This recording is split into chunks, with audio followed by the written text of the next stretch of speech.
What's going on, ladies and gents, boys and girls, guardians of all ages? Joker back again, once again. No lives left for anyone. Rest when you're dead. It's all up to you now. Destroy them. 2 for 1. This is it. Show me what you've got. 10 seconds.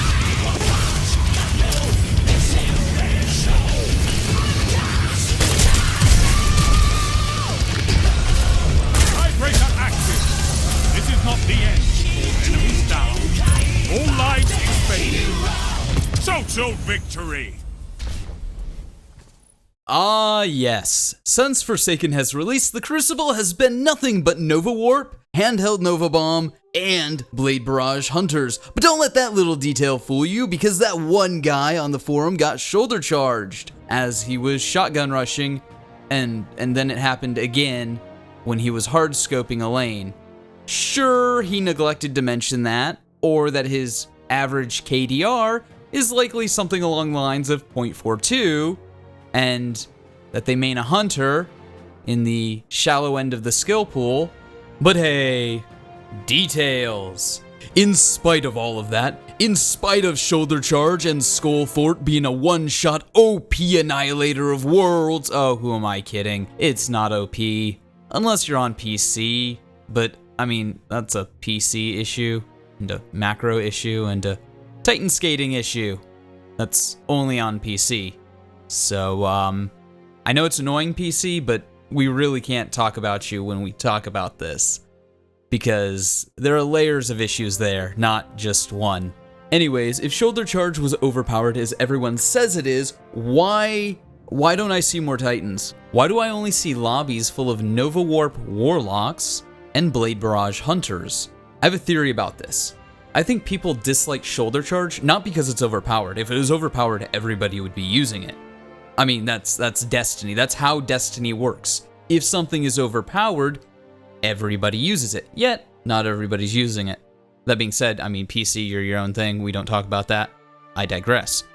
So I think the dislike for Shoulder Charge is purely psychological. People just don't like the idea. It's less about the implementation and more about the idea. It doesn't matter how good or bad it actually is.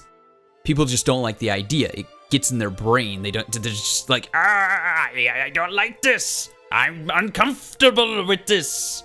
For example, I don't hear too much complaining about some of the more powerful 2-3 tap really quick kill weapons in Destiny 2. Yet, when Thorn was a 2-tap, nobody liked it. Everybody complained about it. Why? Because it was more psychologically annoying than actually broken. You'd get 2-tapped and you'd get away only to bleed out around the corner. That sucks. Now don't get me wrong, Shoulder Charge is a way of life. You either embrace the knee of justice or you don't. And a lot of the hate for Shoulder Charge right now is geared towards one exotic, the Insurmountable Skullfort.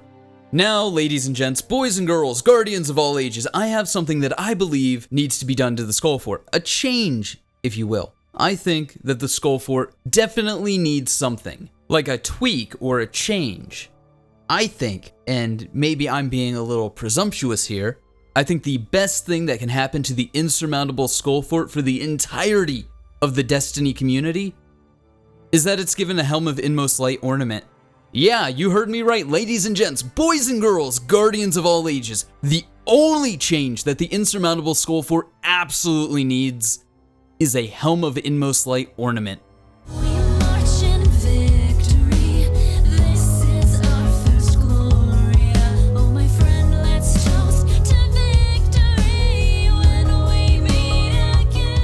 What? Did you actually think I was going to nerf my favorite ability in the game? Yeah, maybe when I'm not the only Titan I see night after night after night using Skullfort and Shoulder Charge, well, at least on Xbox, then we'll talk. As of now, Hunters and Warlocks is all you really see, and as much as I absolutely hate fighting a Nova Warp Warlock, you know what? I'm not gonna call for it to get neutered, so, how about we let bygones be bygones? If that's how people want to play, that's how people want to play. But hey, those are just my thoughts. Let me know yours in the comments below. And like always, stay frosty.